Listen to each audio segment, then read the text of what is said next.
Comme vous l'avez dit, conformément à l'article 6 de la loi sur l'instruction des infractions flagrantes, il nous a été prescrit le devoir de rechercher dans l'état d'objet qui avait été saisi par-ci par-là, ceux qui avaient un lien avec la présente cause, à savoir avec les infractions que nous estimons être établies, que nous avons retenues à charge du prévenu Mwanga Tchouchou. Nous nous sommes attelés à cette tâche pour vous présenter à ce jour le résultat. Pour bien faire les choses, nous avons subdivisé notre travail par étapes. Nous avons commencé par l'étape la plus facile, à savoir les objets qui étaient saisis directement par les services de renseignement et que nous estimions être objets de l'infraction. Et ces objets sont classés dans la sous-farde numéro 1. Il s'agit des munitions de guerre et des effets, notamment la gaine, est présumée être gaine d'un revolver, d'une arme GP. C'est la sous-farde 1 dont les objets sont là. Il y a là-dedans, police d'audience.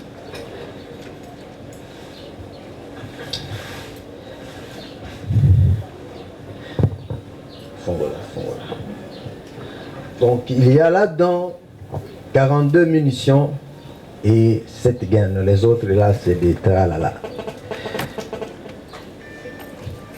Ce sont les objets qui viennent en appui de l'infraction de la détention illégale d'armes de guerre. Dans la sous-farde 2, des objets qui nous ont été remis, en le fouillant, nous avons retenu certains objets que nous considérons avoir un lien avec des infractions retenues. C'est la sous-farde 2.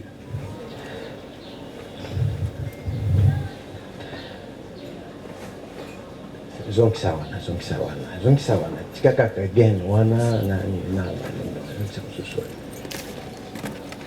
Tikaka masasi wana again wana. Masasi wana.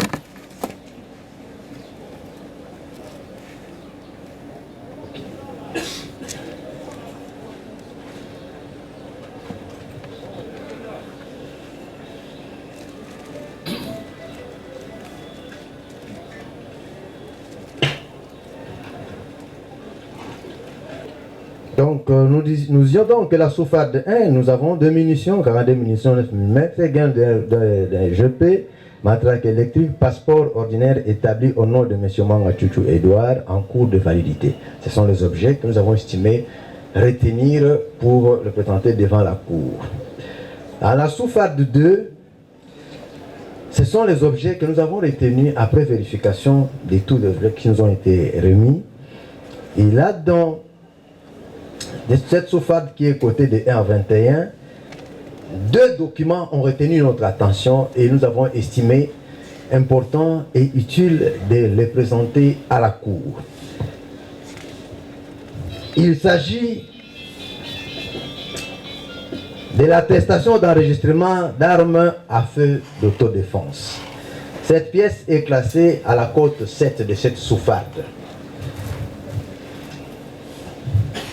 Le document établi au ministère de l'Intérieur de l'époque.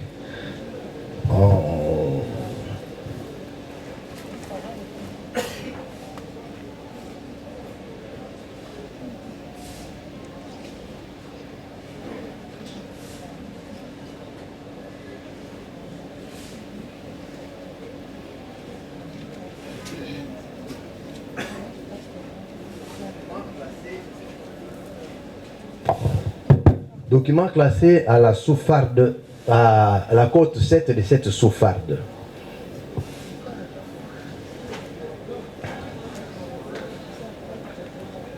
Notre attention a aussi été retenue dans ces objets par un autre document classé à la côte 15. À la côte 15 de cette Souffarde. Il s'agit d'un certificat de test Covid que le prévenu Mwangachuchu a effectué alors qu'il s'est trouvé à Kigali, au Rwanda, au mois de mai 2019.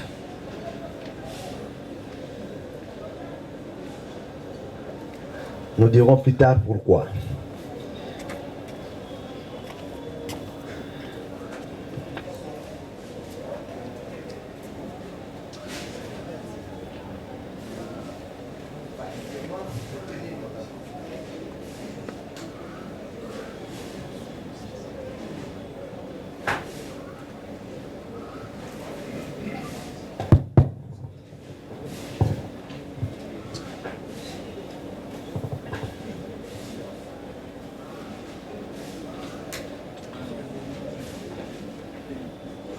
Il y a d'autres documents.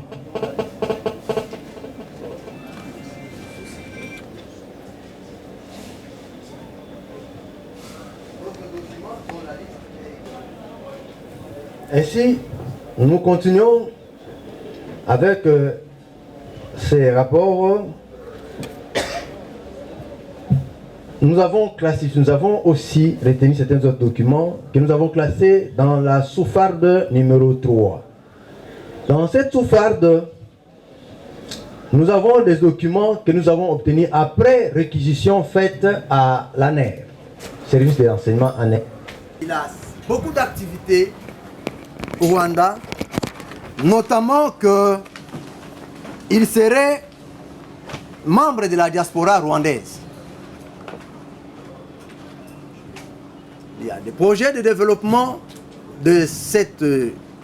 du Rwanda, des investissements pour développer le Rwanda qui sont contenus dans ces rapports. Il a des activités, il a des investissements,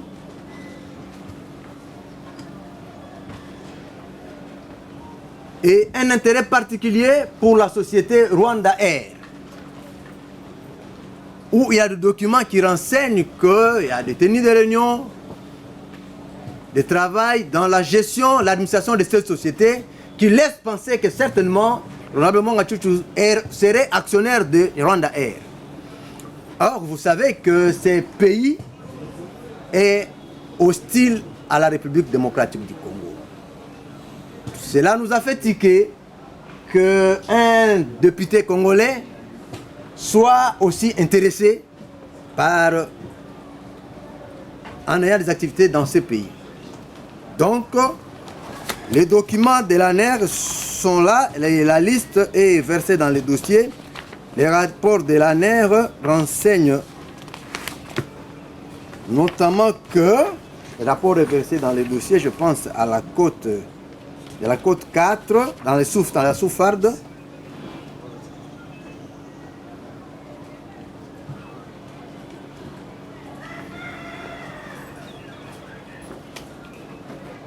De la côte 1 plutôt à la côte 5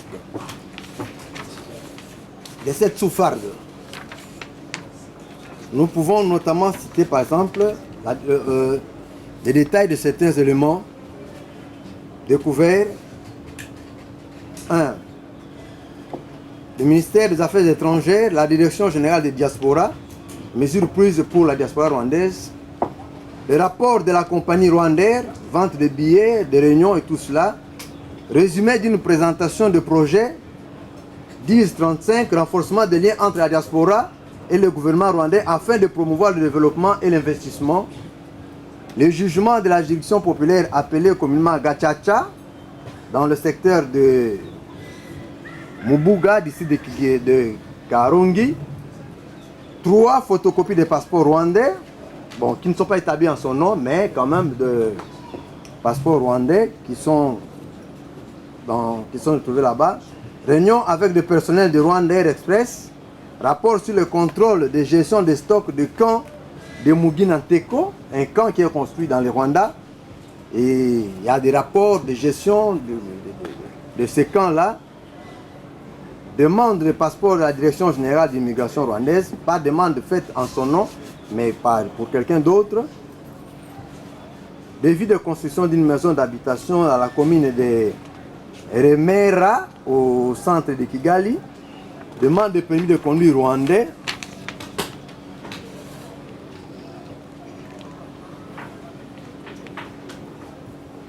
Et puis il y a un répertoire de téléphone et la liste est dans le dossier. Il y a des billets de voyage Kinshasa-Kigali, réservation dans les hôtels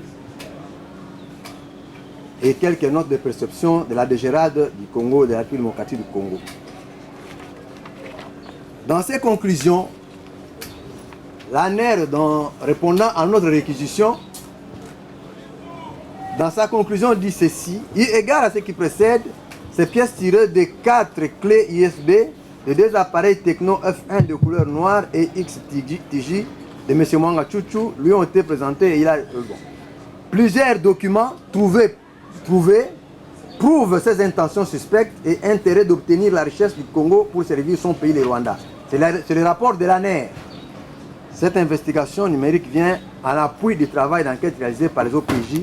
Voilà. C'est le rapport de l'ANER que vous trouverez dans les dossiers, dans la Souffarde 3, de la côte 1 à la côte 4.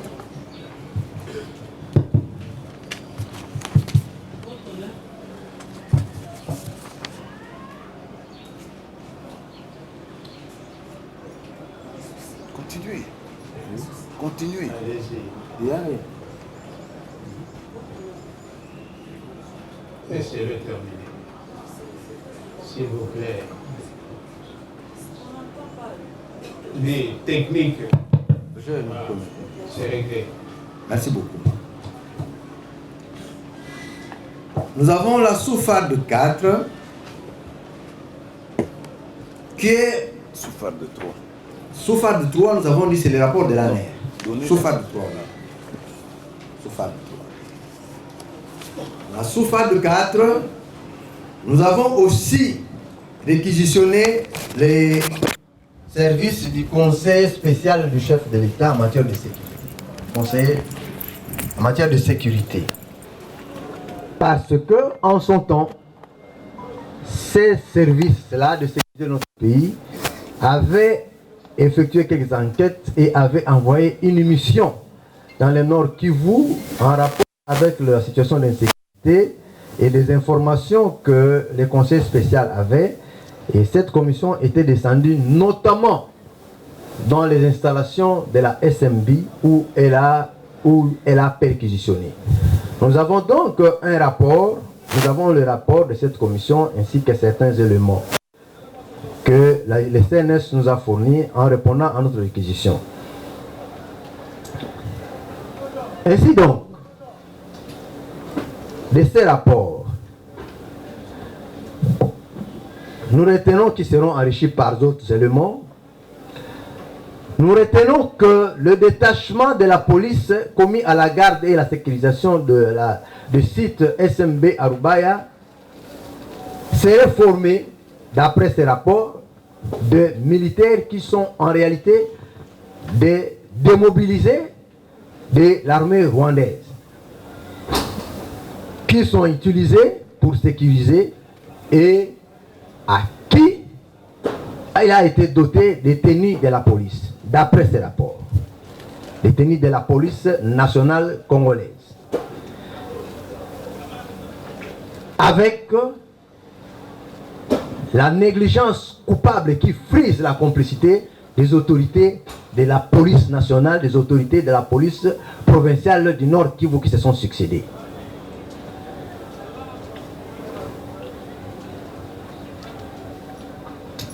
Et cette commission, étant descendue pour vérifier ces informations sur place, a eu des difficultés, c'était en 2022, a eu des difficultés pour accéder à cette concession parce que il y avait des interférences des autorités nationales, des autorités à tous les niveaux, à commencer par le chef d'état-major général de l'époque, suivi de certaines autres autorités, même de la NER, qui ne voulaient pas, qui voulaient savoir pourquoi cette commission est descendue là-bas, pour perquisitionner sur ordre de qui.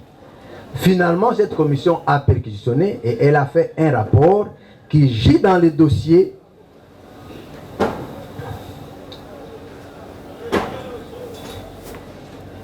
rapport CNS qui gît dans les dossiers dans la sous-FAD 4 donc de la côte 1 à la côte 10. Je vais déposer ça. Ainsi donc, cette commission en son temps, en 2022, au mois d'avril, au mois de mai, arrivée dans la constitution, a travaillé en présence du commissaire principal, Mouchamali Roy, ici présent, qui les a accueillis et il sait comment ça s'est passé. Et cette commission a constaté que les policiers qui gardaient cette concession étaient dotés en armes, d'armes, d'après la commission, d'armes d'armes neuves. J'aimerais avoir reconfirmé. Et que cette commission a aussi constaté qu'il y avait des armes lourdes. Alors que la police affectée à cette garde-là, là-bas, était dotée des armes AK-47 seulement et quelques armes anti-émeutes. Mais cette commission aurait vu des armes lourdes en son temps. C'est le rapport de la commission.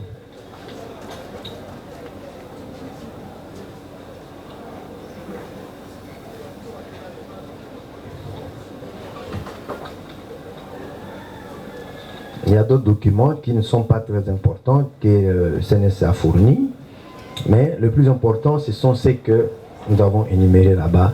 C'est le rapport par rapport à cette unité affectée, détachée par la police pour la sécurisation et la garde des installations de la SMB. Nous avons des documents obtenus de l'auditorat supérieur du Nord Kivu, qui a été instruit pour poser certains actes. Dans cette sous-FAD, nous avons des documents qui viennent corroborer les rapports du CNS. Pardon? Une autre sur la sous-FAD 5 que je vais déposer. La sous-FAD 5. Le rapport de l'auditorat, disais-je, contient des documents qui viennent corroborer les rapports faits par le CNS. À savoir que les policiers affectés au détachement devant sécuriser et garder étaient constitués en violation de la loi parce que c'est une infraction qui, en droit pénal militaire, est qualifiée de clientélisme. Qu'est-ce que le clientélisme? Une autorité qui a le pouvoir de recruter, d'envoyer, de détacher des militaires qui forment une unité, ne peut pas, lorsqu'il forme cette unité, ne prendre des éléments que d'une seule ethnie, d'une seule communauté, d'un seul groupe religieux. Or, qu'est-ce qui se passe? D'après le rapport de l'auditorat supérieur corroboré par le rapport du CNS, les unités qui forment, les militaires qui formaient, les policiers qui formaient cette unité-là, étaient constitués majoritairement des éléments de l'ethnie Tutsi. Et puis, grave encore, ces autorités de la police, ces autorités de notre police de la province du Nord Kivu se sont permis, je ne sais pas comment ils ont fait, pour n'avoir que ces éléments-là, qui sont des transfiges du M23 et du CNDP. Ce sont des éléments, des anciens éléments du M23. Quand le M23 a été défait, le CNDP, ces éléments, par le fait de brassage, qui était une mesure nationale, ont été récupérés dans la police. Mais qu'est-ce qui se passe? Les autorités militaires du Nord Kivu, de la police Nord Kivu, certainement sur la demande des autorités de la SMB, responsables de la SMB, qu'est-ce qu'ils ont fait? Ils prennent dans cette unité des éléments venant seulement de cette communauté. Pourquoi cette situation? Point d'interrogation, nous allons le débattre. Ces éléments-là, qui, d'après le rapport de l'auditorat, constituaient en fait une réserve. Une réserve pour le M23, auquel le M23 devait recourir le moment venu. Et le moment en question, c'est lequel? C'est celui-ci où le M23 a repris les hostilités. En effet, ces éléments qui formaient cette unité ont été relevés, sont rentrés, mais au jour d'aujourd'hui, dans le rapport, M. Maliro a dit qu'ils étaient attaqués. Mais au jour d'aujourd'hui, aucun de ces éléments n'est visible. L'autorité provinciale actuelle, dans son rapport, a dit, qui est versé dans le dossier, il a dit 9 éléments ont fait défection pour rejoindre le M23. Il a dit 9, mais aujourd'hui, ils ne sont pas à mesure de prouver où sont les autres, les restes de cette troupe-là. Voilà la situation, selon que le rapport nous a été fait, et tout cela, c'était à la demande des autorités de la SMB, dont l'honorable Mwanga Chouchou est le premier responsable. C'est arrangé. Comment ça s'est passé? Mais pour n'avoir que les policiers de son obédience pour ce qui est. Or, cela n'est interdit par la loi. Nous allons développer.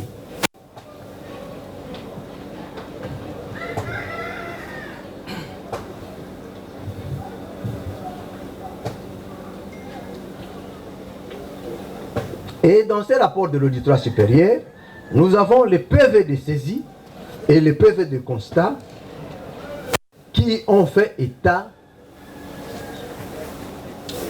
de la présence des armes. Ce sont ces armes que vous voyez là qui ont été retrouvées cachées dans la concession de SMB. Ce sont ces armes-là et le PV de saisie qui sont là nous renseignent sur la quantité, les types d'armes qu'il y a là-bas. Ce sont les armes que l'auditorat du Nord qui nous a envoyées et on fait le constat, les armes saisies dans la concession de l'honorable Mwanga Chouchou à Rubaya. C'est la côte, de la côte, je pense, 178 à 183. Toujours dans ces rapports, les responsables de la SMB signent un contrat de gardiennage avec la police. Un contrat pour 43 éléments de la police. Mais curieusement, sur le terrain, ces éléments se retrouvent à 70, tantôt à 80, tantôt à 60 plus. Alors que le contrat officiel signé porte sur 43 éléments.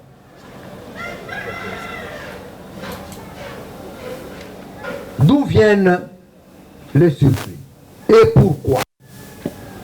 Quand nous savons que la majorité des policiers sont du M23. Voilà la situation de ce que nous avons rapporté dans la Souffarde 5 que nous déposons.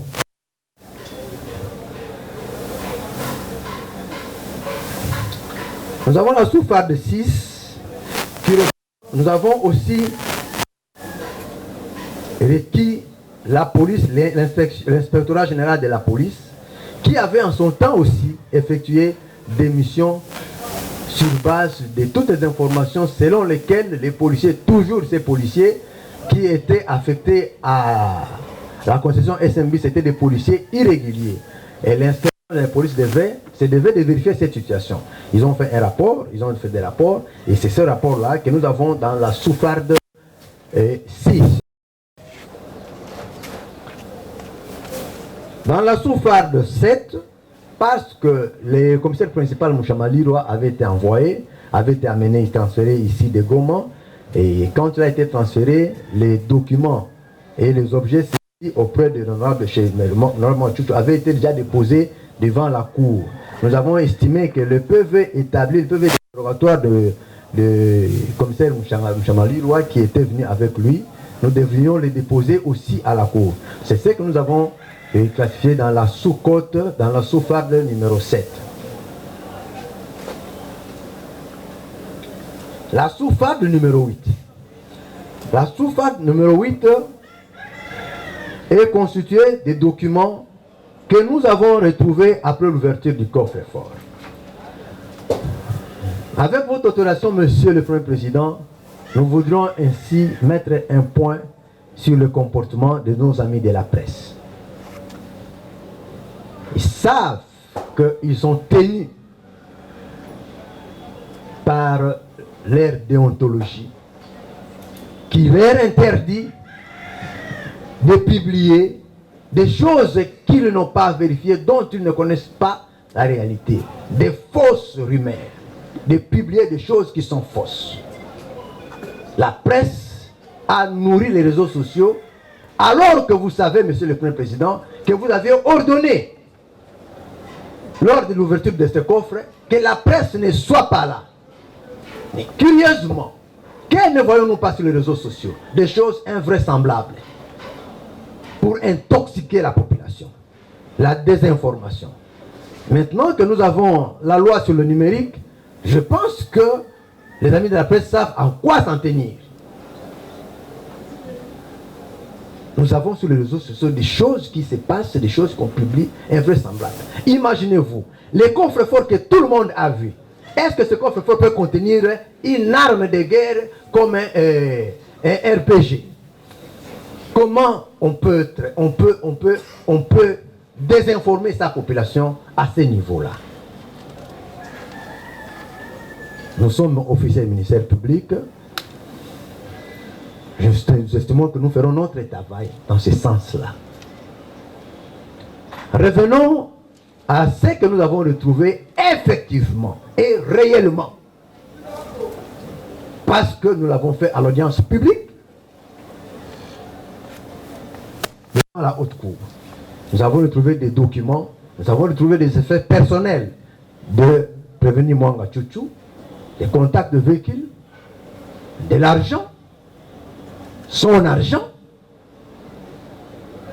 les effets de son épouse, bijoux, et des documents que nous avons fouillés un par un, contradictoirement, pour ne retenir que les documents qui sont là.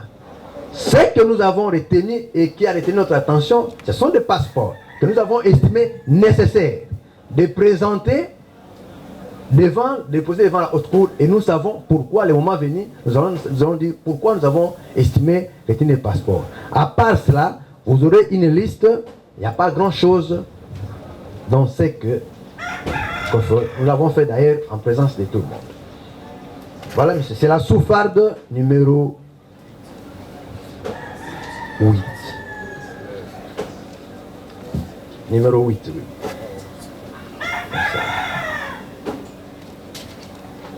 Nous avons... Attendez.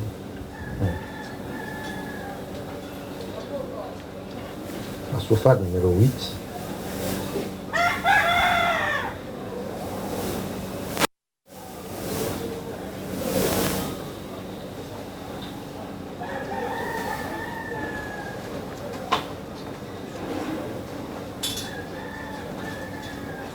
Donc, au total, nous avons 11 passeports, dont 4 passeports ordinaires et 3 diplomatiques établis au nom de M. Mwanga Chouchou Izi Edouard, 2 passeports ordinaires et 2 passeports diplomatiques établis au nom de Madame Mukabaranga Mwanga Chouchou ou Umubera, son épouse, et un passeport ordinaire établi au nom de Madame Mwanga Chouchou Ouingambire Annie Marie, que nous déposons.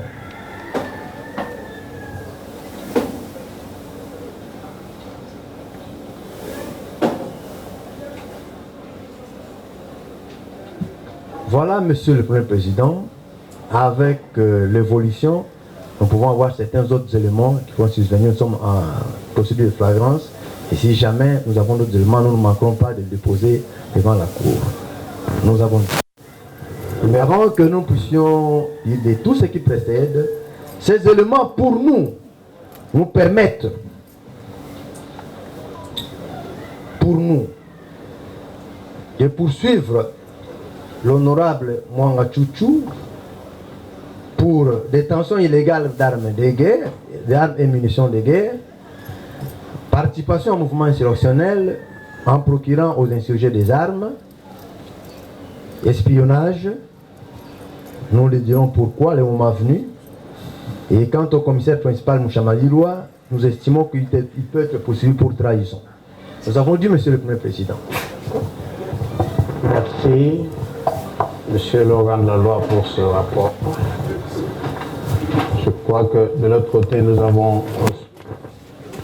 C'est un rapport que nous allons exploiter ensemble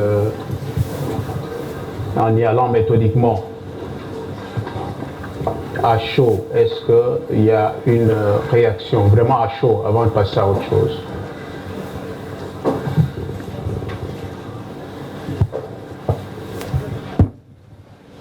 La République démocratique du Congo, comparée représentée par ce conseil, Maître Sylvain Diowo Olongo, avocat au barreau du Congo central.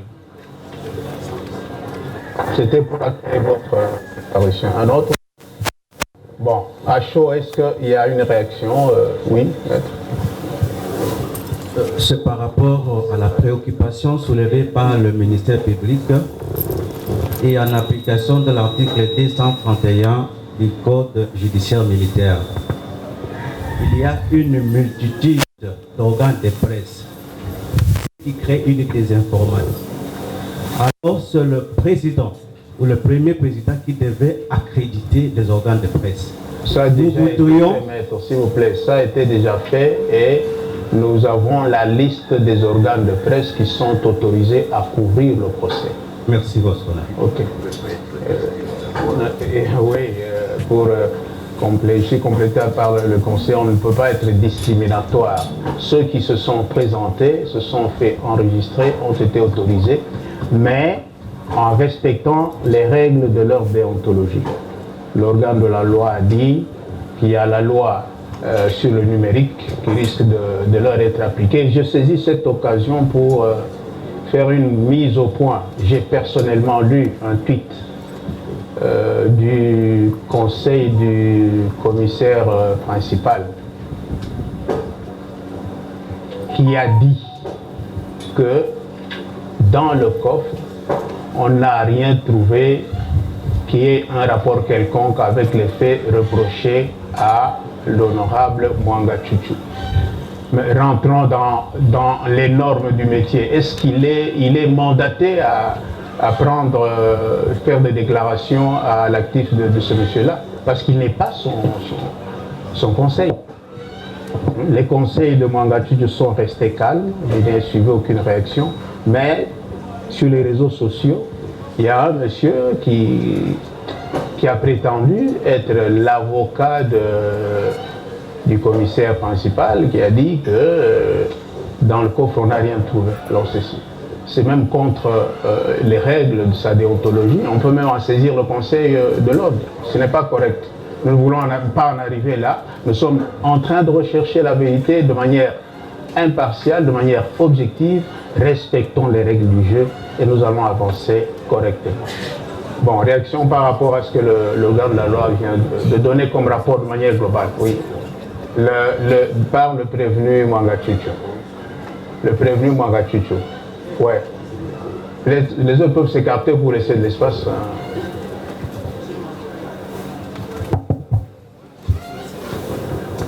Oui, vous avez suivi ce que le ministère public a donné comme rapport sur les tâches qui lui ont été confiées par la Cour. Vous, au lien, vous pouvez réagir à chaud.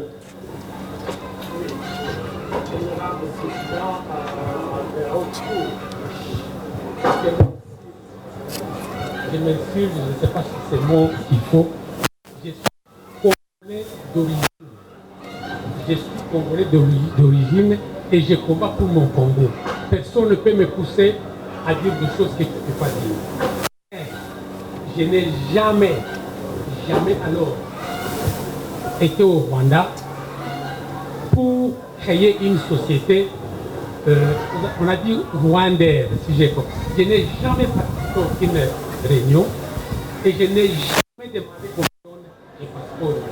Mais s'il y a un passeport officiellement que moi j'ai demandé, je n'ai pas plus. Donc c'est ça que je veux. Et puis, c'est quelle année? Je ne veux pas aller très loin, mais c'est quelle année? Parce que j'étais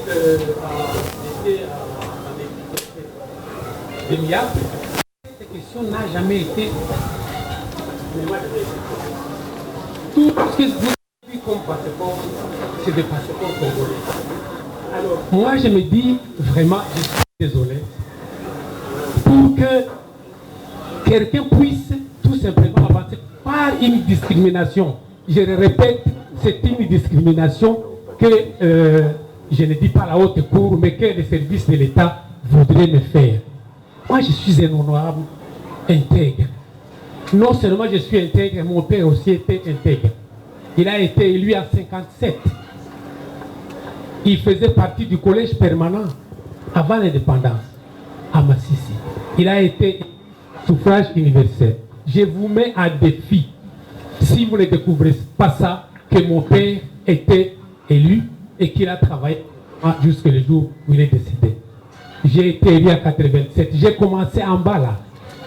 J'étais conseiller du territoire de Massissi. Vous ne pouvez pas quand même me donner, les gens ne peuvent pas me donner un nom ou me donner des choses que je n'ai pas faites. Je vous dis que moi là, je suis congolais, je le demeure. Et c'est lui qui peut démontrer que j'ai été dans une réunion avec Gom, non pas Gom, avec Wander et que je suis actionnaire. Il le prouve. Et je le dis à haute voix. Moi, je le dis à haute voix que la communauté congolaise ici présente me comprenne et la communauté internationale comprenne cela. Ce n'est pas quelque chose qu'on peut dire. C'est horrible pour moi. Moi, je suis un homme intègre congolais qui défendra ce pays jusqu'à ma mort. Mais que les gens comme ça commencent à raconter des histoires, comme la télévision ici qui a dit que dans mon coffre, on a trouvé des armes que je vois trimballer ici. Moi, ce n'est pas cela. J'ai dit. Bien. Oui, les conseils, vous voulez ajouter à chaud par rapport à ce que le ministère public a donné comme ça. C'est tout. Je crois que les propos de votre client suffisent. Allez-y. Oui, merci Monsieur le Président pour la parole. Honorable membre. Vous êtes préséant? Dans les collectifs. Sous votre direction, la parole sera accordée. Avec la permission du préséant. Monsieur le Président de la Haute Cour, honorable membre de la composition, Monsieur l'auditeur général, je vous remercie pour la parole. En ce qui concerne les conseils de Mongatutu, comme vous venez de le constater, aucun avocat ne donne des réactions à chaud. Lorsque les pièces viennent de nous être présentées, les rapports dont nous venons de prendre connaissance ensemble, nous ne pouvons pas nous permettre, compte tenu des intérêts supérieurs de notre client, de donner une réaction à chaud. C'est pourquoi nous estimons qu'une remise s'impose pour nous permettre de donner une réaction à froid et aussi détaillée que les rapports. Très méthodiques, parce que nous sommes devant une cour militaire qui est habituée aux choses méthodiques. Nous ne sommes pas venus ici pour faire du verbiage, donc c'est pourquoi nous sollicitons à votre discours de nous laisser le temps nous-mêmes de compulser ces rapports et de retirer les éléments que nous pouvons venir discuter devant vous à une date qu'il vous plaît. C'est acté, mais il y a aussi un autre problème. En date du 3 avril 2023, la Haute Cour a reçu 2 documents. Le greffe a reçu 2 documents signés par l'un signé par Maître Yakouli et l'autre signé par Maître Kalouba. Yekouli. Oh, Yekouli. Sorry. Et l'autre signé par Maître Kalouba. Le premier est une demande de mise en liberté provisoire. Tout le monde n'a pas donné sa réaction à chaud. Non, non, ils ont dit qu'ils ne réagissent.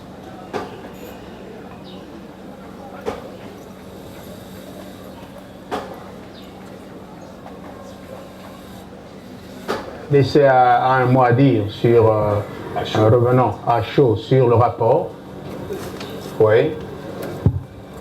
La RDC. Non, la partie prévenue, Mouchama Liroy. Mouchama Liroy. Oui, allez-y, allez-y. Pardon. Merci, honorable membre de la Haute Cour. Parlons du rapport que nous venons vivement d'écouter tout à l'heure.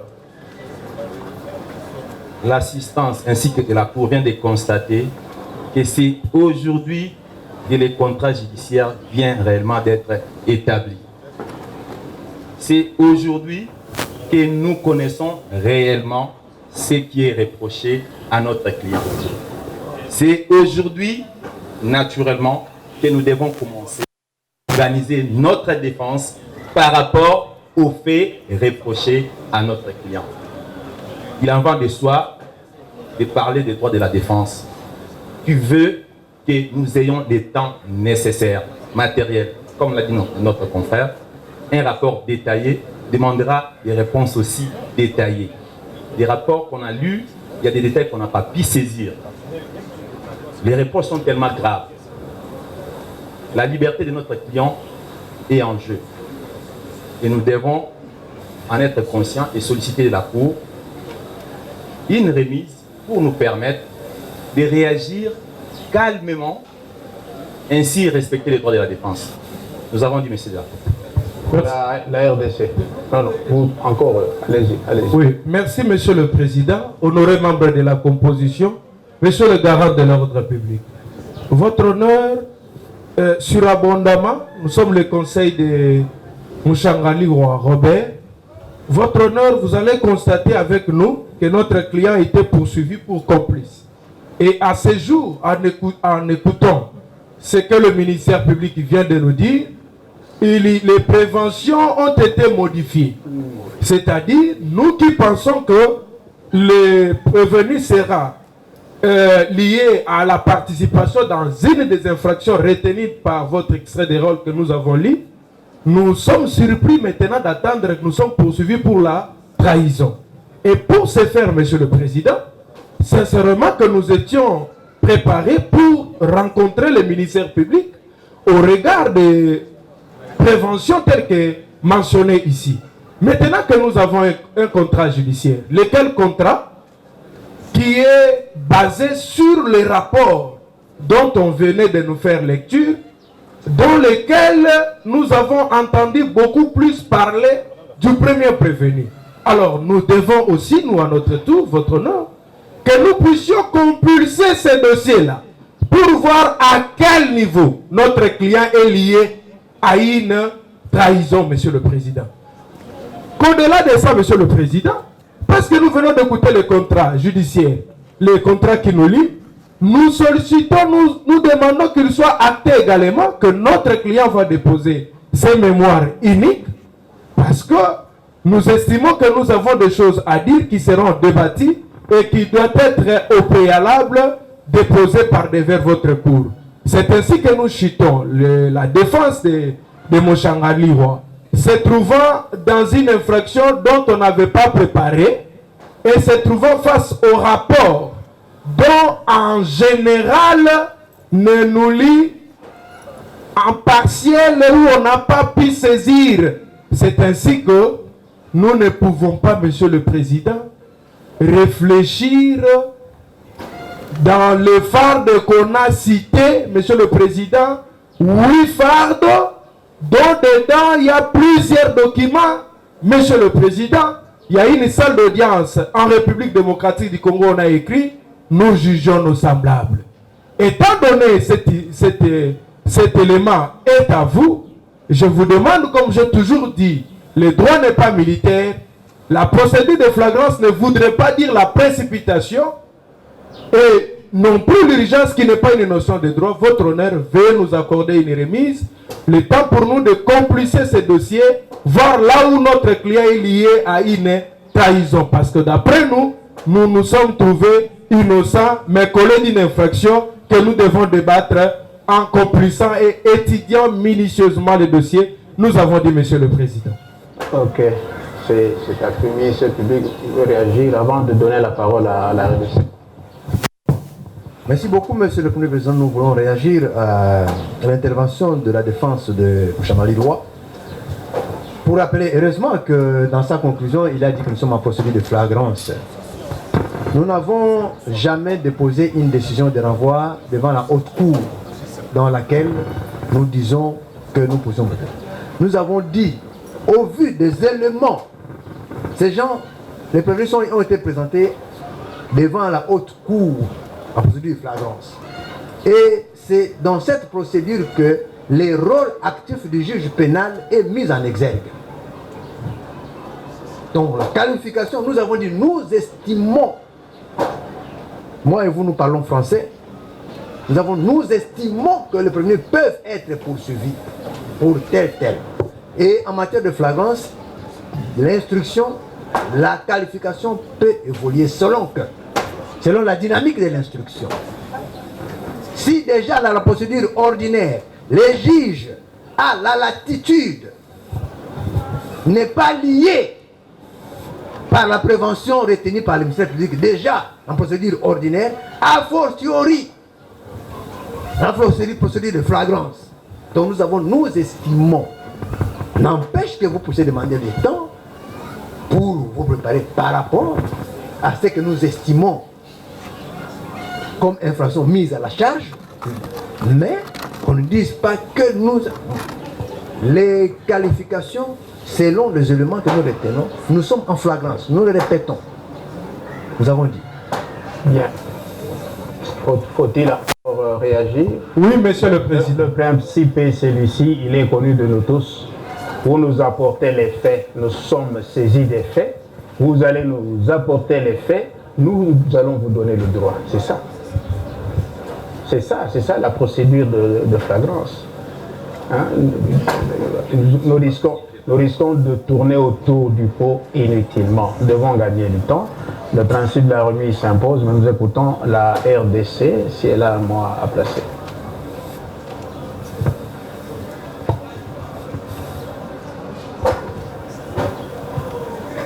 Merci pour la parole, Monsieur le Premier Président. Honorable membres de la composition, Messieurs l'organe de la loi. Au fait, nous estimons en ce qui nous concerne que le ministère public a fait un très bon rapport. Ici, c'est un simple rapport que le ministère public venait de faire. C'est-à-dire, il y a eu l'ouverture du coffre-fort et le ministère public a énuméré un certain nombre de pièces qui sont certainement sorties du coffre-fort et également le rapport de service de sécurité, ANER et également CNES. Donc ici, il n'y a pas un débat à faire parce que les pièces qui venaient d'être soumises par le ministère public à la Cour seront débattues par tout le parti. Donc ici, qu'on ne dise pas que nous n'avons pas préparé l'infraction. Je ne comprends rien. Parce que est-ce qu'on prépare l'infraction ou on prépare la commission de l'infraction? Ou on planifie la commission de l'infraction? Parce qu'on vous dit non, nous n'avons pas préparé l'infraction de trahison. Nous estimons que Peut-être on n'a pas bien compris les choses. On n'a pas bien compris les choses. Ici, on ne vient pas préparer l'infraction. Hein? On doit préparer la défense. Donc, Monsieur le Premier Président, nous estimons que c'est une procédure de flagrance. À chaque fois, nous avons besoin d'une remise. Parce que nous allons préparer la défense. Nous allons préparer la défense. Mais nous estimons que, en ce qui nous concerne, les pièces sont à la disposition de la Cour et on doit instruire, avancer avec la procédure et toutes ces pièces-là, le rapport, les différents rapports qui vous ont été soumis tout à l'heure par le ministère public, ces rapports-là seront à la disposition de tous les avocats que nous sommes. Donc, ça ne sert à rien de renvoyer et on risque de sortir d'un procès de flagrance à un procès ordinaire. Donc, nous estimons que, en ce qui nous concerne, nous, partie civile, nous estimons qu'on doit devoir instruire l'affaire, avancer. Et d'ailleurs, je viens de suivre tout à l'heure que le prévenu dise que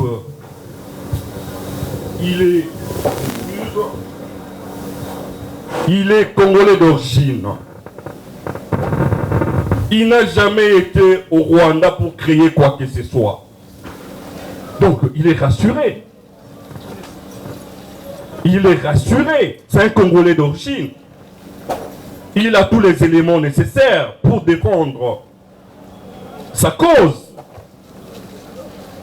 Donc, nous demandons aux avocats, des prévenus qui s'agitaient ou qui s'agitent tout à l'heure, d'être calmes et que nous puissions procéder à l'instruction. Je crois au moment opportun, la Cour va décider s'il faut renvoyer à la week-end ou pas. Nous avons dit.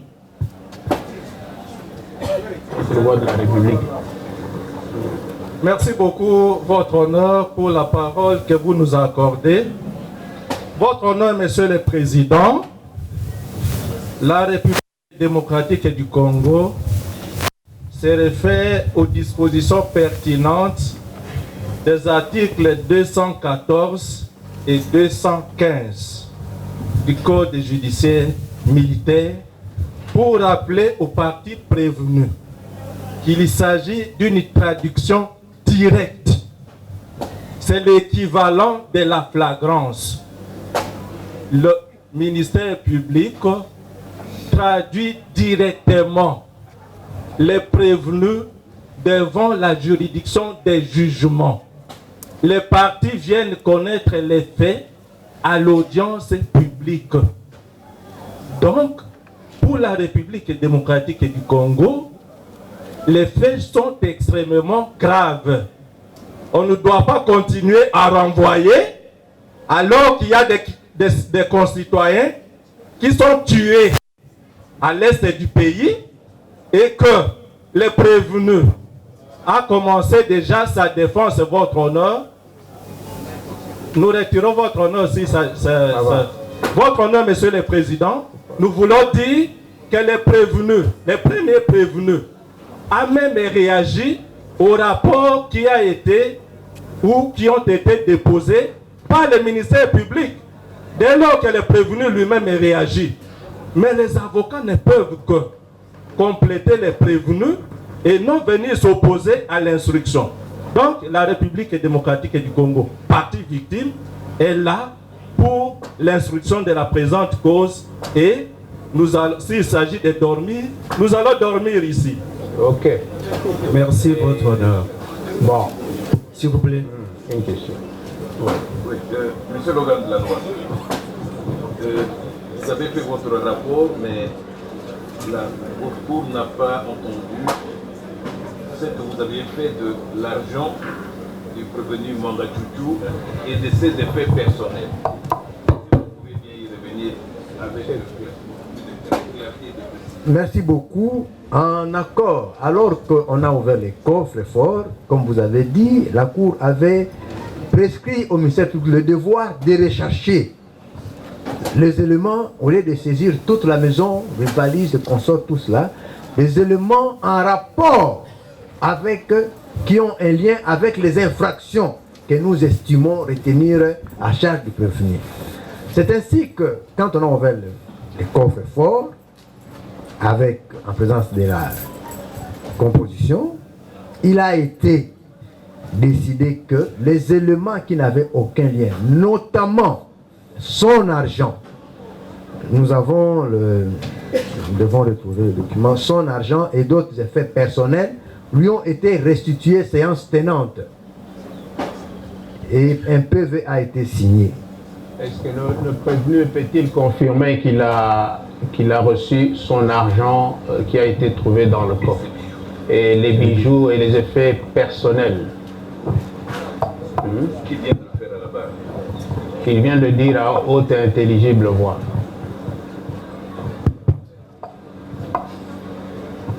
Parce qu'il y en a qui ont prétendu qu'il va corrompre la composition avec l'argent.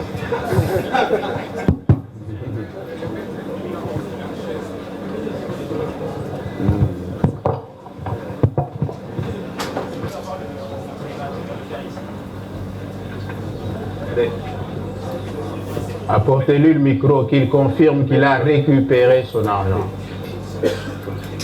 S'il vous plaît, s'il vous plaît. Oui. Ok. Monsieur le Président, je m'excuse, avant que le président ne prenne la parole, nous avons ici le PV de restitution. Nous avons le PV de restitution, je pense qu'il faudra que nous puissions en faire copie pour garder une copie. D'accord. Le PV de restitution qui a été signé avec l'accord du prévenu Mwangachuchu par son épouse, Madame Umobera Mwangachuchu. Donc, vous confirmez que le PV de restitution renseigne. Oui, s'il vous plaît. Vous suivez? Le PV de restitution renseigne qu'il vous a été restitué une boîte d'attache, une oreillette Bluetooth, une boîte Cartier de couleur rouge contenant une montre plus 5 clés de véhicule, une montre Cartier contenue dans un carton rouge, une boîte Cartier rouge contenant 2 stylos Montblanc et des bijoux pour dames, une boîte de couleur verte Rolex vide, une enveloppe kaki contenant 22 650 $ américains, 3 boîtes de boutons manchettes et plus une boîte de bagues avec mention MH contenue dans un petit sac bleu,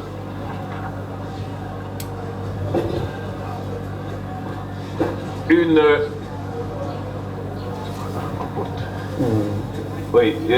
emporte, c'est écrit de marque Zenon pour véhicule, une ampoule, s'il vous plaît, une ampoule, vous suivez? Une ampoule Zenon pour véhicule, une boîte contenant une épingle et médaille, un étui contenant des lunettes anti-soleil de couleur noire, une pochette contenant un emballage d'un bijou en argent Zales, un étui contenant 2 photos passeports de la dame Umubera Mwangachuchu, 3 clés de contact pour Mercedes, 2 télécommandes automobiles et une clé de contact pour Toyota. Une carte rose, carte grise de véhicule, 2 petites clés de marque Litian, un Bordero Equity Bank, 2 piles batterie pour télécommande, une boîte de liquide et un chéquier Equity Bank. Confirmez-vous avoir reçu tous les effets, s'il vous plaît? Ils me complètent, c'est pas tout ce qu'ils ont fait, j'ai demandé à mon avocat. Oui, monsieur l'avocat qui était là. ces éléments sortis du coffre-fort, nous l'avons reçu et la dame l'a signé. Merci pour la précision. Ok. Il y a aussi autre chose, il y a des documents, des titres parcellaires qui ont été, après que nous ayons fouillé, que ceux qui ne nous intéressaient pas ont été restitués et c'est la dame qui a toujours le prix de restitution. Oui. Mais vous continuez aussi à avoir reçu, réceptionné ces effets? Oui, les effets que nous avons réceptionnés sont ceux qui étaient dans les coffres forts. Mais d'autres effets, dans le tout, les documents et tout autre effet en dehors de ceux qui étaient dans les coffres forts ne sont pas encore restitués. Mais, Monsieur le Président, il s'est posé un problème. Parce que pour ceux qui étaient dans les coffres forts, l'inventaire était fait contradictoirement. Malheureusement, les effets qui n'étaient pas dans les coffres forts ont été inventoriés à notre insu. D'où nos critiques éventuelles sur les fardes qui sont là. Lorsque nous aurons à analyser ça, nous allons dire avec clarté qu'est-ce qui a été fait, qu'est-ce qui n'a pas été fait, qu'est-ce qui a été ajouté, qu'est-ce qui n'était pas là en amont, ou carrément on va rejeter ça en bloc. Ok, ça va. Monsieur le Président, il y a une autre chose très importante, parce que avant de passer, mon estimé confrère avait estimé qu'il n'y avait pas d'objection à faire par rapport à la réaction à chaud. Mais nous vous disons que au moment où nous vous parlons là, notre client, son patrimoine et même sa famille continuent à être maltraités, traqués. Il y a 2 jours passés, sa ferme de Kindobo a été visitée par des hommes armés et ils sont là jusque-là. Nous ne savons pas, en dehors de la procédure qu'il y a ici, s'il y a encore d'autres poursuites qui sont faites et comment concilier ces procédures-là parce que sa femme est très... Vous venez de révéler la relève-t-il de la haute cour militaire? Ça, c'est vraiment en dehors. Monsieur le Président, sauf votre respect, pensons que dès l'instant où la haute cour est saisie des faits relatifs aux infractions mis à charge de M. Pachouch, peu importe que le ministère, parce que le ministère public l'a dit, que pour eux, les enquêtes continuent. Ça veut dire que la phase pré-juridictionnelle, dans les cas des infractions flagrantes, pour le ministère public, ne se termine jamais. Puisqu'il dit, même les infractions qu'il vient de nous donner ici comme contrat judiciaire, c'est ce qu'ils estiment. Évidemment, nous sommes d'accord avec la Cour lorsqu'elle dit qu'on apporte les faits et vous donnez les droits. Mais on ne peut pas apporter les faits ad vitam aeternam. À un moment, on doit s'arrêter. Même les bonnes choses doivent avoir une fin pour pouvoir permettre à la défense de pouvoir bien calibrer sa défense. Ce que nous constatons, c'est qu'il y a une sorte d'acharnement de militaires puissamment armés avec roquettes et tout, vont dans les fermes se promener et ramènent des batteries, des biens qui n'ont aucun lien parce que la Cour a demandé que le ministère public continue les instructions pour ce qui est en lien avec les faits reprochés à notre client. Mais là, maintenant, nous déplorons des vols. Nous ne voulons pas citer le nom de l'inspecteur pour ne pas l'exposer, les écrits. Et nous pensons que nous sommes en ce moment-ci sous la protection de la Cour. Dès l'instant où vous êtes saisi, le parquet ne peut pas agir comme s'il avait les mains libres de poser n'importe quel. Y compris à Goma, il y a des jeeps qui ont été emportés. On ne comprend plus finalement ce que le ministère public recherche ou si c'est le ministère public, parce qu'on ne sait même pas si l'inspecteur agit proprement tout ou si on est, parce qu'il débarque là-bas sans aucun document de l'auditorat. Et ça, je pense que ce sont des irrégularités graves que nous pouvons dénoncer que par devant vous. Quand bien même vous estimez que vous êtes saisi pour d'autres faits, mais tout ça, ça entoure notre procès et nous estimons que nous sommes sous votre protection à ce moment parce que les droits de la sont garantis et protégés. Ok. Vous savez qu'il n'y a pas eu une procédure pré-juridictionnelle. Nous sommes en procédure juridictionnelle. Mais il doit y avoir des choses qui doivent être faites en dehors de cette phase, la Haute Cour le dira. Mais si vous constatez qu'il y a des faits qui n'ont rien à voir avec la procédure en cours, il vous appartient de dénoncer auprès de l'organe de poursuite qui va se saisir des faits, parce que là où il est encore présumé innocent. Voilà. Ceci dit, avant de continuer, nous devons quand même arrêter ce débat, parce que nous sommes en train de tourner en rond. Nous revenons au prévenu Mwanga Chuchu. Je disais tout à l'heure qu'il y a eu des documents. Vous devez préciser à la haute cour militaire ce que vous cherchez. Il y a eu deux documents en date du 3 avril. L'un intitulé « Demande de mise en liberté provisoire » en faveur de Mwanga Chuchu. L'autre intitulé « Mémoire sur exception d'inconstitutionnalité ». Le greffe les a réceptionnés. Et le 10 avril, il y a une autre demande de mise en liberté provisoire. Alors, après avoir entendu ce qui s'est passé aujourd'hui, est-ce que vous tenez à ce que la Haute Cour vous réponde, ou bien vous tenez à ce que nous allions vous renoncer et on continue? À vous. Parce que vous avez saisi la Haute Cour. Merci beaucoup, Monsieur le Premier Président. Nous avons écrit pour solliciter la mise en liberté provisoire. Nous avons aussi écrit pour vous prévenir de l'éventualité de soulever la question de l'exception d'inconstitutionnalité. C'est une exception. Elle devrait normalement être soulevée, mais nous l'avons fait d'abord par écrit, et au moment opportun, nous pouvons revenir sur cette exception. Là, vous soufflez le chaud et le froid à la fois. Ça ne se fait pas comme ça. Electa ou Naouya, choisissez une seule voie. Ok. Et comme ça, la juridiction vous répond, on avance. D'accord. Je soulève alors l'exception d'inconstitutionnalité. Monsieur le Premier Président, distingués membres de la composition, messieurs organes de la RDC, c'est un état de droit. C'est ce qui est dit à l'article 1er de notre Constitution. Et dans cet état de droit, nous avons un ordre juridique composé de lois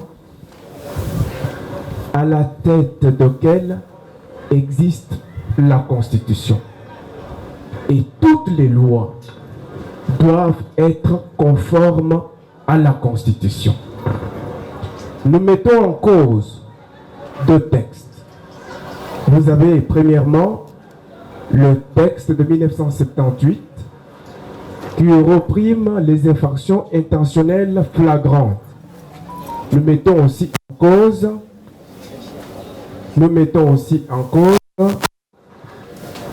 la loi portant code judiciaire militaire numéro 023/2002 du 18 novembre 2002. Ce sont les deux textes, les actes législatifs, que nous mettons en cause en considérant que ces actes sont contraires à la Constitution. Je vais expliciter pour qu'on ne puisse pas me prêter les intentions. Je commence avec le premier texte, le texte de 1978. Vous prenez son article 1er. Cet article permet de saisir une juridiction par simple présentation. Et c'est l'imbroglio dans lequel nous nous trouvons, où il n'y a pas de décision de renvoi, il n'y a pas la décision de traduction directe. Si on était devant les juridictions de droit commun, on parlerait de la citation directe, on parlerait de la citation en provenance. Mais à cause de cette loi, article 1er, on se retrouve uniquement avec les procès-verbaux de la police des services de renseignement et on ne vous dit pas clairement c'est pourquoi on est poursuivi. Nous estimons que cette disposition-là est inconstitutionnelle dans la mesure où le droit de l'offense est garanti et que toute personne déférée devant le juge doit connaître le motif de son accusation. Et d'ailleurs, lorsque j'ai compulsé le pacte international sur le droit civil et politique de 1976, donc avant cette loi, on vous dit on doit lui notifier de manière détaillée les motifs de son accusation.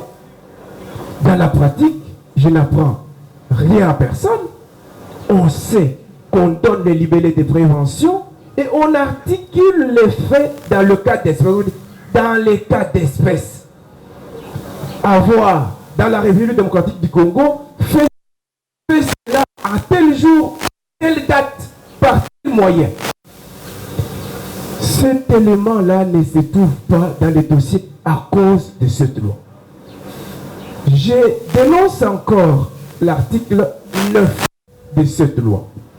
Cet article donne la possibilité à la juridiction saisie de pouvoir d'abord prononcer sur le dispositif et puis venir rédiger 48 dans les 48 heures. Alors que la Constitution de la République est claire. Toute décision doit être écrite et motivée. Ce n'est pas qu'on écrit d'abord, qu'on donne d'abord le dispositif et puis on vient, on écrit la motivation après. Non. Écrite et motivée, c'est ce qui dit à l'article 21. Et donc, ce texte nous met à mal. Il viole le droit de la défense dans la mesure où on ne connaît pas exactement ce pourquoi on est traîné devant la justice militaire. In concreto, c'est différent avec les libellés de prévention. C'est différent avec les libellés de prévention, avec les dispositions de la loi. Il faudrait qu'on nous précise. Le deuxième texte, c'est la loi portant code judiciaire militaire. Ce texte est aussi inconstitutionnel. Comment inconstitutionnel? Je commence par l'article 153 de la Constitution, alinéa 3, qui fait de la Cour de cassation le juge de membre du Parlement, donc député. Curieusement, vous avez un autre texte, le Code judiciaire militaire, qui lui, en son article 120, fait des députés justiciables de juridiction militaire. Vous voulez une contradiction? Ça, c'est un texte, une loi ordinaire, mais ça, c'est la Constitution qui a été adoptée après, 2 ans après. Et là, lorsque le Constitution parle des infractions, on ne fait pas la distinction entre les infractions militaires et les infractions de droit commun. On parle des infractions tout court. Nous trouvons que ce là est inconstitutionnel. Aussi, vous avez les dispositions de l'article 248 que la Haute Cour nous a opposé lors de l'audience au CPRK. Cette disposition déclare que toute déclaration faite en voie de recours au greffe est jointe à la procédure en cours. En d'autres termes, même les pourvois en cassation, qui a un effet suspensif, suivant les dispositions de l'article 47 de la loi organique portant procédure devant la Cour de cassation. C'est une contradiction. Je parle de la loi organique parce que tout juriste sait que la loi organique, c'est une loi complémentaire à la Constitution. Elle vient préciser des choses. Et donc, la loi ayant décrété l'effet suspensif et du délai et de l'exercice de voie de recours, on ne peut pas accepter qu'un texte ordinaire puisse venir anéantir ses effets. Voilà les deux grands points que j'ai pu mener comme étant constitutionnalité.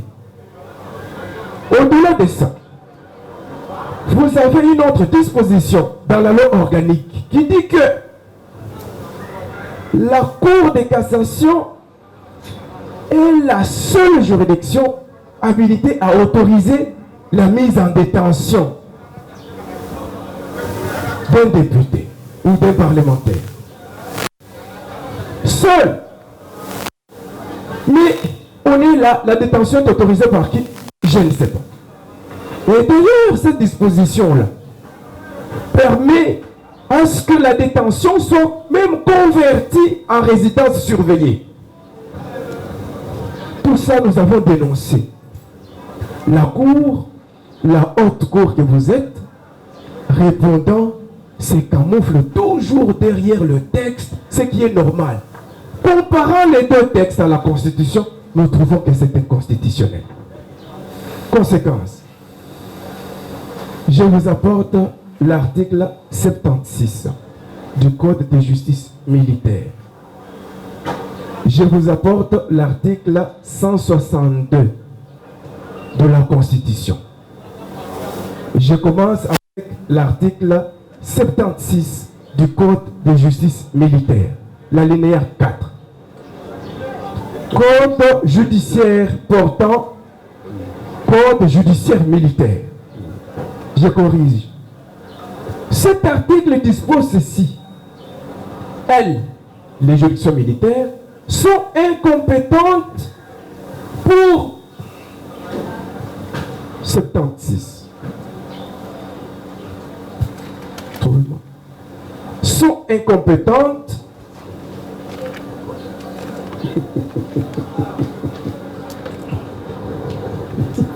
elles, c'est-à-dire les juridictions militaires, sont incompétentes pour statuer sur la constitutionnalité de loi et des actes ayant force de loi. Point. Les exceptions soulevées à cet effet sont portées devant la Cour suprême de justice aujourd'hui pour constitutionnel. Nous revenons à l'article 162 de la Constitution. Le dernier alinéa. Toute personne est habilitée à pouvoir soulever une question, une exception d'inconstitutionnalité dans une affaire qui la concerne. Et quelle est l'attitude qu'on doit adopter? C'est ce qui est dit à l'alinéa 4. La juridiction devant laquelle cette exception est soulevée doit surseoir à statuer toute affaire cessante et saisir la Cour constitutionnelle. La ratio legis de cette disposition, vous pouvez trouver aux dispositions de l'article 168. C'est tout simplement parce que si il arrivait que la Cour constitutionnelle déclare les textes déférés inconstitutionnels, ces textes sont déclarés nuls. Nuls et ne peuvent jamais être appliqués dans cette affaire. Voilà pourquoi je chute, sous réserve d'être complété par mes distingués confrères, je chute en disant: appliquer la Constitution. C'est la loi des lois. Ici, une circulaire ne peut jamais être comparée à la Constitution. La Constitution reste la loi fondamentale. Je vous demande tout simplement de surseoir et de nous renvoyer devant la Cour constitutionnelle. Elle, si elle nous dit c'est conforme à la Constitution, on revient. Si elle nous dit que ce n'est pas conforme à la Constitution, on en tirera toutes les conséquences. J'ai dit, Monsieur le Président. Il n'y a pas de réaction de ce côté-là. La partie civile, avant le ministère public, a-t-elle un mot à placer?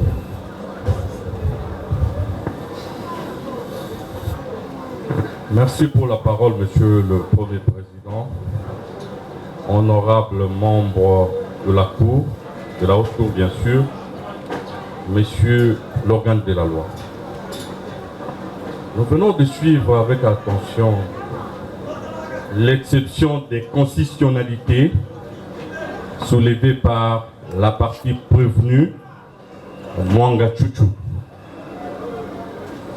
Mais nous n'avons rien compris. Parce que tantôt il y a violation de la loi, tantôt il y a inconstitutionnalité de texte. Nous pensons tout simplement, pour ne pas perdre du temps à votre auguste cour, de rejeter ces moyens dilatoires.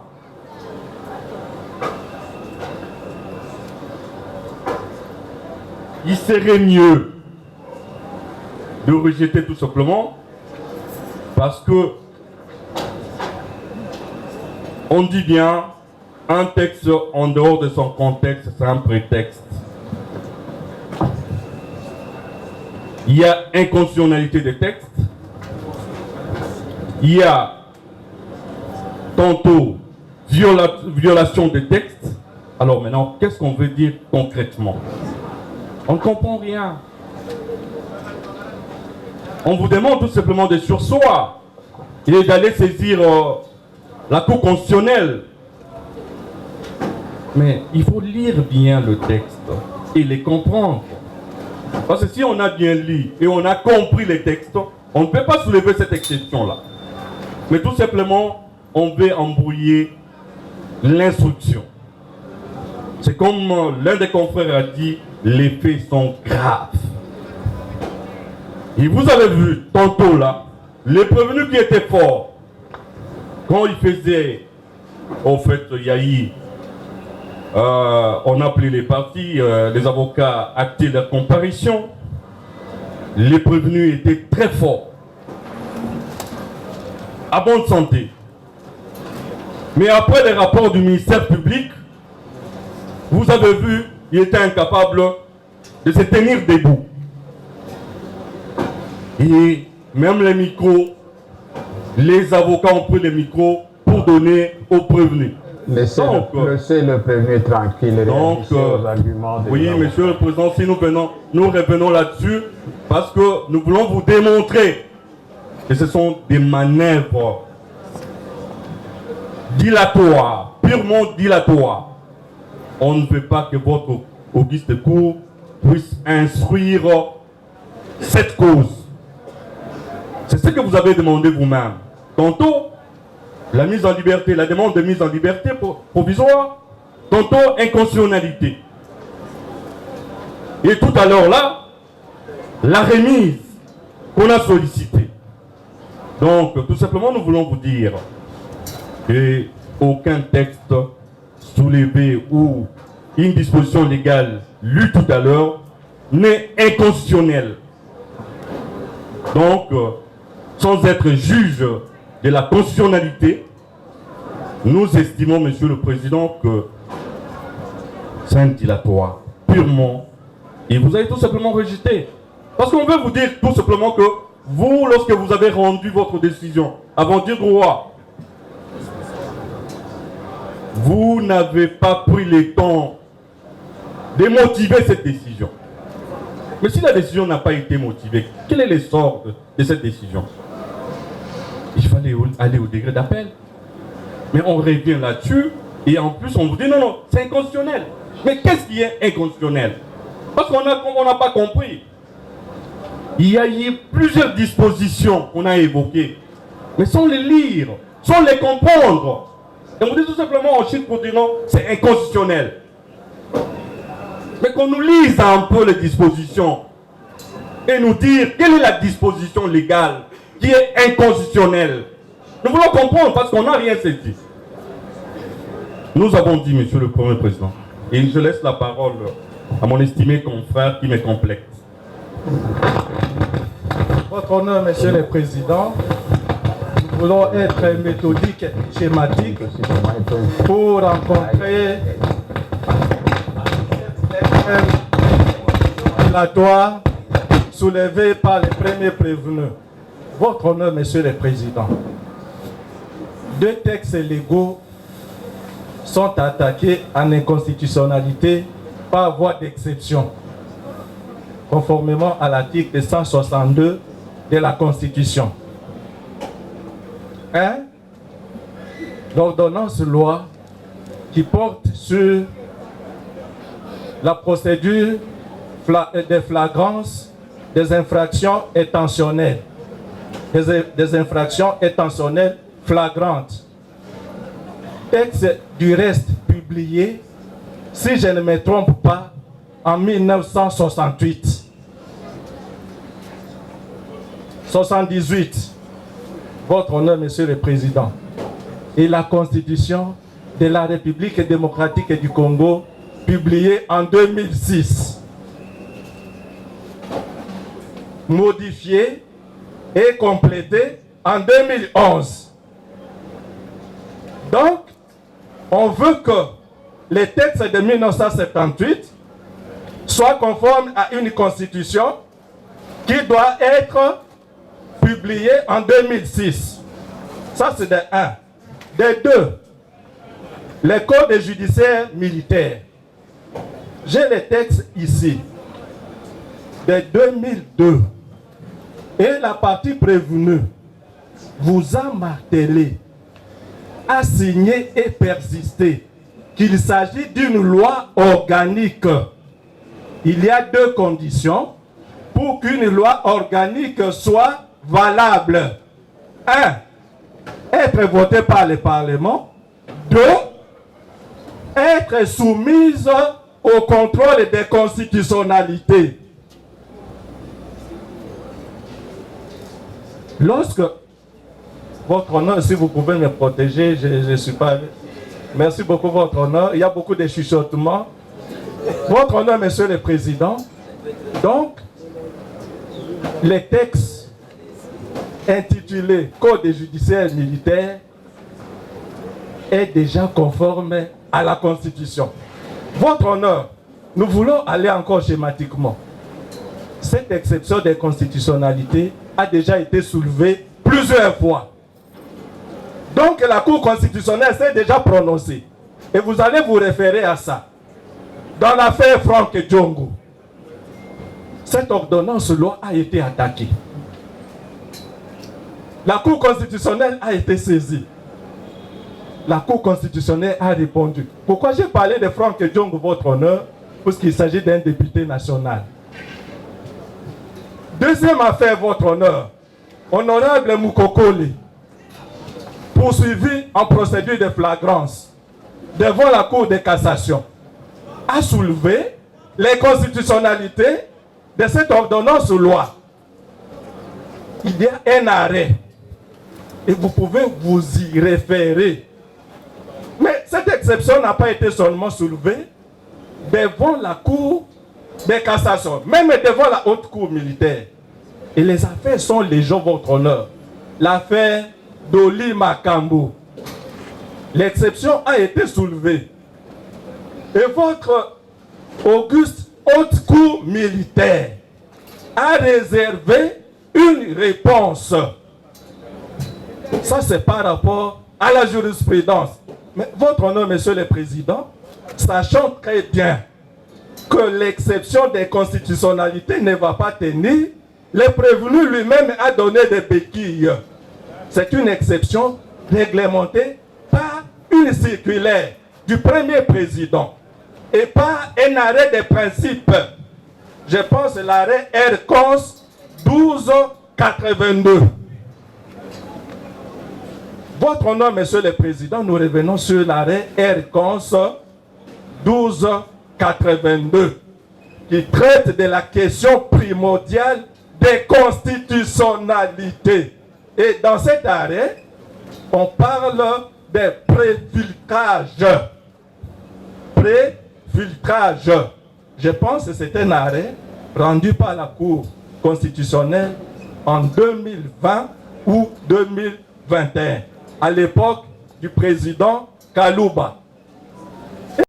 C'est un arrêt de principe, pas une simple jurisprudence. lorsque une exception d'inconstitutionnalité est soulevée par une partie au procès, la juridiction devant laquelle l'exception est soulevée n'ordonne pas d'office la surséance.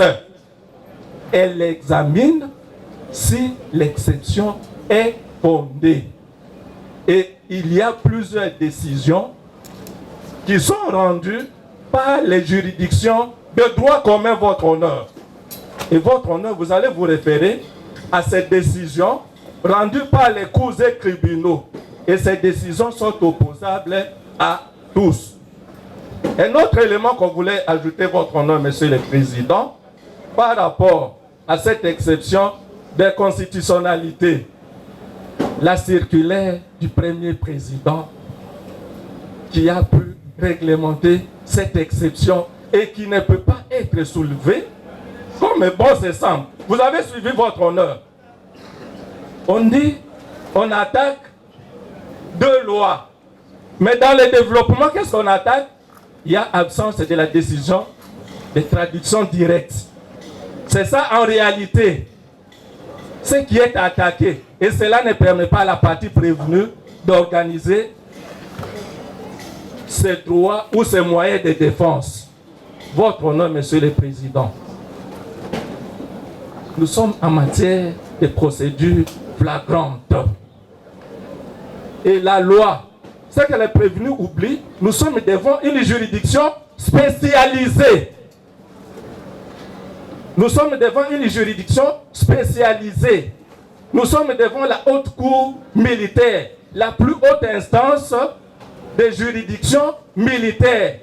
Et que cette loi a un caractère particulier. Lorsqu'on doit dire voilà, on reproche à la cour de faire application de l'article 246 et suivant du Code judiciaire militaire en joignant les exceptions au fond ou en joignant les moyens au fond. Votre honneur, c'est une manière, on dirait une espèce de cassation qui ne dit pas son nom, ou une espèce de voie de recours qui ne dit pas son nom. Et la partie prévenue a eu à vous dire que vous vous êtes déjà prononcé quant à la question soulevée. Pour toutes ces raisons, il plaira à votre haute cour militaire de dire irrécevable, principalement irrécevable, cette exception d'inconstitutionnalité. Et à défaut d'irrécevabilité, la dit recevable mais non fondée. En conséquence, la Cour va ordonner la poursuite de l'instruction puisqu'il s'agit d'une procédure flagrante. Nous vous remercions sous réserve d'être ajouté. Merci beaucoup, votre honneur. Je voudrais donner une illustration de la blague qui vient d'être soulevée par la partie défenderesse ou la défense. C'est sur base du Code judiciaire militaire que le collectif du prévenu Mwanga Tchoutou a déposé un mémo.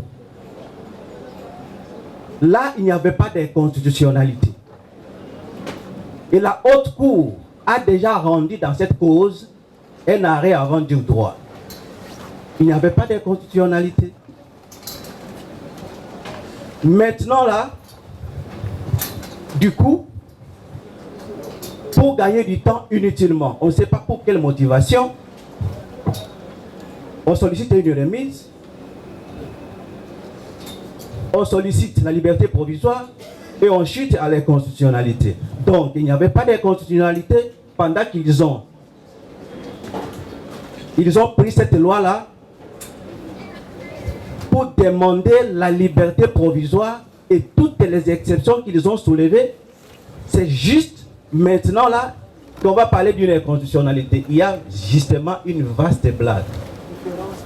Je complète en disant ceci. L'instruction n'est pas seulement la connaissance des dossiers au greffe par les avocats. L'instruction, c'est aussi l'instruction à l'audience. Même si on pouvait accorder le temps, parce que l'inconstitutionnalité sera rejetée, on pouvait accorder le temps pour aller connaître les dossiers et étudier les pièces. cela n'empêche pas l'auguste cour de pouvoir ordonner l'introduction à l'audience pour qu'on puisse évoluer, nous avons dit. Monsieur le Président, il y a un ajout. Oui. Monsieur le Président, d'après les circulaires, cette exception doit être soulevée in illumine litis. Dès lors que cette exception n'a pas été soulevée in illumine litis, nous ne voyons pas en quoi elle sert. Et donc tout simplement, vous allez ordonner l'instruction et rejeter cette exception qui ne tient pas. C'est une mauvaise route.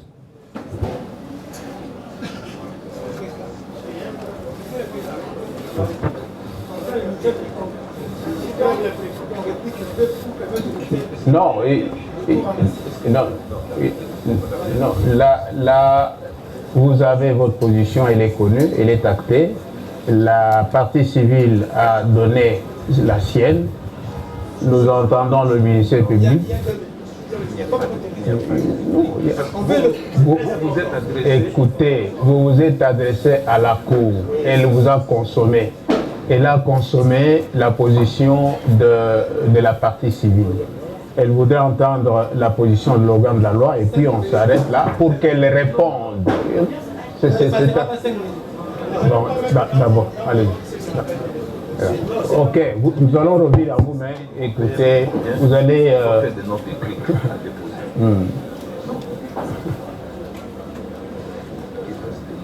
Monsieur l'organe de la loi. Monsieur le Premier Président, nous n'allons pas être long parce qu'il est inutile d'être long. Il est inutile d'être long. L'exception d'inconstitutionnalité est soulevée contre pas un arrêt, pas un jugement, mais contre des lois. Ce sont les lois maîtresses qui nous guident dans cette procédure, à savoir l'ordonnance loi 78 sur la répression, la procédure, la répression des infractions flagrantes et la loi numéro 023/2002 du 18 novembre portant code judiciaire militaire. Ce sont les deux lois pratiquement qui nous guident dans cette procédure et qui sont attaquées d'inconstitutionnalité. Nous ne voulons pas nous éterniser sur un débat qui ne peut pas avoir lieu et nous nous remettons à la sagesse de la Cour. Bien. Parce que tout le monde s'en remet à la sagesse de la Cour. Vous voulez réagir à quoi? Et ils vont, quand vous réagissez, eux aussi vont demander la parole. Nous allons veiller ici, nous allons tourner en rond. C'est très capital, Monsieur le Président. Vous mettez ce que vous avez sur papier, nous allons vous lire. Non, Monsieur le Président. D'abord, oui. Oui. Mais mettez sur papier ce que vous avez à dire. Monsieur Même le Président, en réaction à leur prise de position, la Haute Cour va vous répondre par une décision motivée. C'est ça. Bon, une minute. Une seule personne. merci, Monsieur le Président. J'ai suivi avec intérêt et avec une attention soutenue la réaction que je considère burlesque et tarabiscotée. Et Monsieur le Président, j'en arrive. D'abord, d'emblée, je voulais savoir, Monsieur le Président, puisque nous avons vu les conseils de la partie civile. Je voulais savoir, Monsieur le Président, est-ce que, puisqu'on dit nul ne plaide pas procureur, nous voulons savoir, est-ce que la partie civile détient une procuration spéciale? D'abord, on doit commencer par là. Les conseils ont apporté... Non, je vous reprends tout de suite. Oui, il y a une procuration. Merci. Ok. Laissez-moi. Monsieur le Président, j'ai suivi avec une attention soutenue, mais laissez-moi vous dire, les oreilles m'en sifflent, les bras m'en tombent. Tout simplement, Monsieur le Président, nous avons la partie civile ne nous a pas rencontrés. En rapport avec nos arguments massus développés tout à l'heure. Monsieur le Président, je voulais quand même lire le Magna Carta, la loi des lois, la constitution de mon pays. S'il vous plaît, maître, nous gagnons du temps. C'est très important, Monsieur le Président. Mettez ce que vous avez à dire par écrit. La Cour vous répond par une décision motivée dans un bref délai. Nous n'allons pas renvoyer à la 8e. Ouais, merci. Nous nous retrouvons le vendredi de cette semaine. Vous aurez la décision, la position de la Cour quant à votre exception d'inconstitutionnalité et la suite, nous le saurons. Donc je crois que nous pouvons... Ouais. Parce que c'est la juridiction qui doit vous rencontrer. Une partie, elle a sa position, c'est son droit. Ne tournons pas autour du pot. Nous retenons qu'il y a une exception d'inconstitutionnalité qui est soulevée par devant la haute cour militaire. Vos moyens, nous les avons reçus. Les moyens de la partie civile ont été reçus. La position du ministère public est connue. La Cour vous promet d'y répondre par un arrêt motivé dans 2 jours. Dans 3 jours. Le vendredi, c'est dans 3 jours. Donc, dans 3 jours, vendredi, à 9h, nous nous retrouvons. La haute cour vous donne sa position et nous saurons la suite. Il n'y a plus rien au rôle.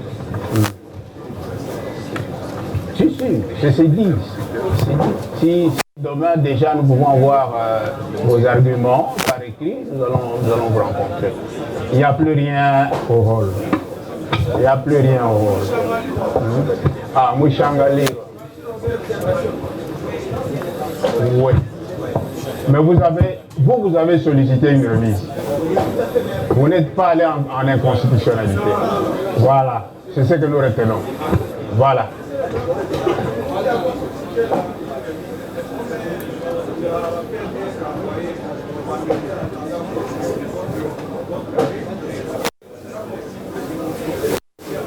Il n'y a pas de problème, le dossier est au greffe. Il est au greffe, allez consulter. Ça va. Bien, il n'y a plus rien au hall.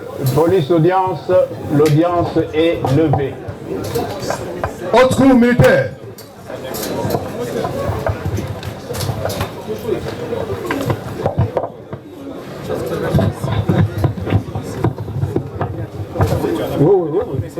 Oui.